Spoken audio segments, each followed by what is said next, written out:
Muito bom dia, gente. Um Fred Café diretamente aqui de Munique. Estou numa cervejaria no dia seguinte à cobertura dessa grande final e hoje eu quero aproveitar esse nosso espaço aqui de maneira muito bonita e importante para o desenvolvimento desse canal e da minha vida profissional. Apoiado pela Melita, a Melita que dá de maneira generosa um desconto de 10% para você que me acompanha com o cupom CAFRED. E a Melita que, enfim, confia nesse projeto, então a gente está junto também por isso. Então eu te peço para você priorizar a Melita para o seu café fresquinho de todos os dias e de todos os Freds Cafés. Ao longo de toda essa temporada, hoje o vídeo vai ser um pouco focado na final da Champions e também um pouco focado num olhar maior para essa Liga dos Campeões e para a temporada do futebol europeu. A Melita desperta você para sentir mais o esporte, então vamos juntos para o último Fred Café dessa temporada regular, né, da temporada do futebol europeu. É claro que ainda tem o Mundial de Clubes e trataremos sobre o Mundial de Clubes aqui, mas é a última temporada do futebol jogado aqui. É o último Fred Café dentro do futebol de clubes jogado aqui no continente europeu. Daqui a pouco tem Nations League, mas eu queria focar um pouco, antes de abrir a grande angular aqui para falar da temporada, para olhar para a temporada, eu quero falar um pouquinho mais sobre a final da Champions, porque o vídeo passado ele ficou muito corrido, ele teve o próprio valor, eu acho que foi interessante ter, além das brilhantes aparições de Ítalo Senna e Arthur Quesada, se você não viu, por favor, veja. Ele teve um grau de espontaneidade, ele teve um dinamismo maior do que eu falando com as minhas pausas sempre muito longas. Então eu senti falta das minhas pausas sempre muito longas, eu quero trazê-las um pouco aqui, porque eu toquei em alguns pontos desse título absoluto do Paris Saint-Germain, mas eu esqueci de falar um pouco da Inter, né? Assim, da humilhação que a Inter sofreu. É a maior humilhação da história da Inter, a maior humilhação da história de uma final de Liga dos Campeões. E eu fico pensando se esses jogadores, alguns deles elevados à condição de heróis, se eles não vão ser rebaixados, sabe? Assim, foi um negócio muito, muito, muito feio. Foi o 7-1 da história da Inter de Milão, com a suavização de que não foi em Milão. Mas um 5-0 numa final de Liga dos Campeões, bicho, é muito complicado. A Inter perdendo 2 Champions em 3 anos para 2 clubes que nunca foram campeões da Champions. Eu sei que são 2 clubes com uma injeção de capital pouco orgânica e pouco natural. Eu tratei um pouco desse tema do Paris no último vídeo, mas assim, não justifica a Inter perder do jeito que perdeu. Por mais que tenha menos grana, por mais que seja muito mais difícil para a Inter chegar onde chegou do que para o PSG, essa Inter de Milão já estava com farol baixo nos primeiros minutos. Cara, eu lembro conversando com a Clara Albuquerque, parabéns Clarinha, campeã da Champions, enquanto repórter setorista de um clube. Eu lembro da Clarinha falando, cara, com 6 minutos de jogo eu vi o Acerbi com as mãos no joelho, como quem já estava cansado e um pouco arriado. E assim, isso para mim simboliza muito da falta de compatibilidade da Inter sem a bola, da falta de inspiração da Inter com a bola.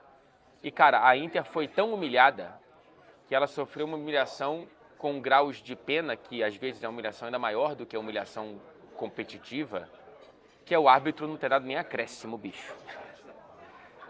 Eu tô rindo porque é realmente um negócio muito, muito, muito feio, né? Não ter nem acréscimo. Enfim, fim de feira. Fim de feira para essa Inter de Milão. O Inzaghi dando a entender, até a gravação desse vídeo, nada confirmado, que ele pode sair. Não sei se vai para essa proposta da Arábia Saudita. Mas temos a Inter de Milão saindo despedaçada. E tudo que foi feito de bonito fica maculado. Fica manchado, fica destroçado.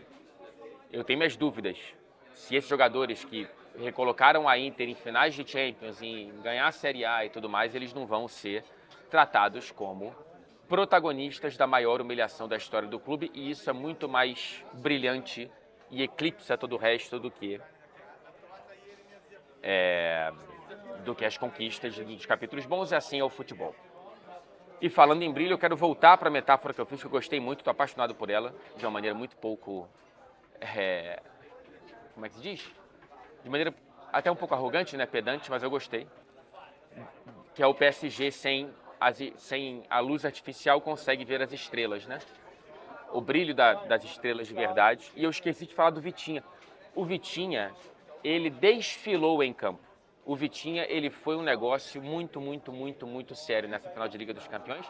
E o Arthur Quezada me iluminou para um pensamento que eu não tinha me ocorrido. O Vitinha está entre os melhores jogadores da temporada do futebol europeu, ponto. Ele talvez seja o melhor meia do futebol europeu nessa temporada. Você já pensou para nisso? A gente fica muito focado em Pedri, Bellingham, Declan Rice na Inglaterra, Barella e outros. Mas, cara, o que o Vitinha fez, Dani Olmo, eu vou esquecer de vários aqui, mas o que o Vitinha fez e conquistou, e pode ainda conquistar uma Nations League, e um Mundial de Clubes, é algo que o coloca muito sério na conversa de top 5 ou até top 3 de bola de ouro. Top 5 acho mais cabível aqui, tá?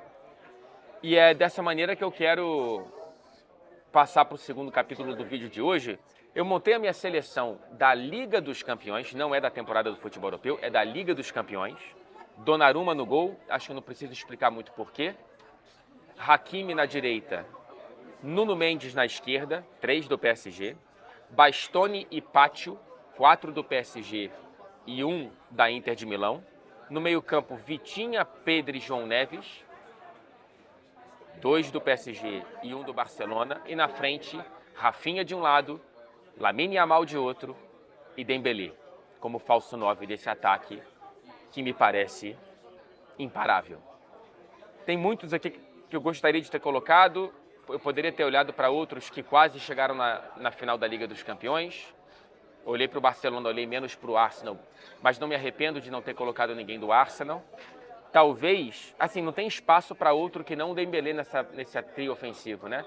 Eu tô apaixonado pelo Doué, é complicado tirar o cara que fez 2 gols na final da Champions da seleção, mas eu vou tirar o Rafinha, eu vou tirar o Lamine, talvez você tiraria, mas eu acho difícil tirar.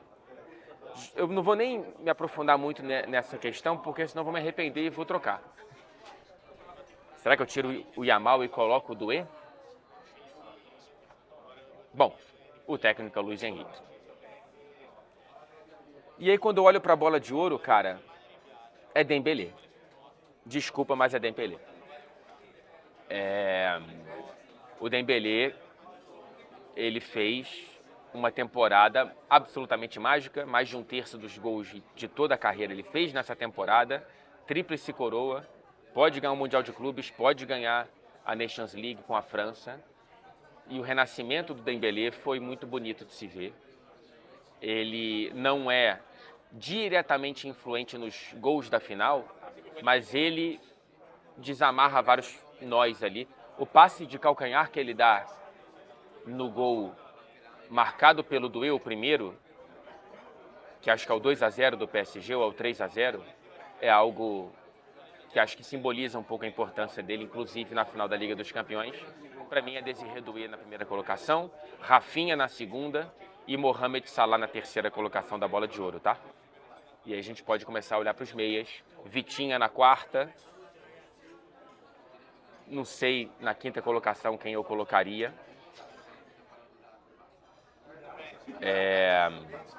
Acho que a grande revelação da temporada do futebol europeu foi o Désiré Doué. O prêmio que eu esqueci, que é Golden Boy, né? Da bola de ouro, da France Football. Eu colocaria para o Désiré Doué. Sem pensar muito, né? Enfim, é isso, minha gente. Uma temporada muito bonita. Eu não posso me debruçar mais em vários detalhes aqui, porque eu tenho ainda muito trabalho a fazer. Eu estou numa cervejaria, eu sei que não parece, mas eu tenho muito trabalho a fazer. Então eu preciso me retirar. Mas eu não queria deixar de vir aqui falar um pouco de Liga dos Campeões no Fred Café e olhar para essa temporada do futebol europeu. Obrigado mais uma vez a você por essa companhia nessa temporada. Obrigado a Melita por estar comigo nessa temporada também. Que venham muitas temporadas com você com a Melita. E a gente segue, não é uma despedida de um hiato. Daqui a pouco tem mais vídeo. Mas é a última, repito, do futebol europeu de clubes. Então, obrigado de coração, gente. Tá, aqui é um sonho muito, muito, muito bonito. E cada vez que eu vejo um comentário elogioso ou crítico de maneira justa, cada vez que eu vejo o número de views aumentando, o número de inscritos, já ultrapassamos a barreira dos 250 mil, eu fico genuinamente emocionado e me sentindo não pertencente a esse lugar. Um pouquinho de uma síndrome de impostor, vai? Mas é porque, de fato, é muito doido isso tudo, tá tão distante da grande parcela que está aqui, distante geograficamente, não me dá, no dia a dia, na vida, a noção de que existem realmente essas pessoas. Será que vocês não são robôs? Me prove de alguma maneira muito específica que você não é robô nos comentários. Mas é isso. Obrigado mais uma vez. Eu não vou falar muito mais, senão eu vou chorar e vou colocar o Duê na minha seleção do campeonato. Beijo.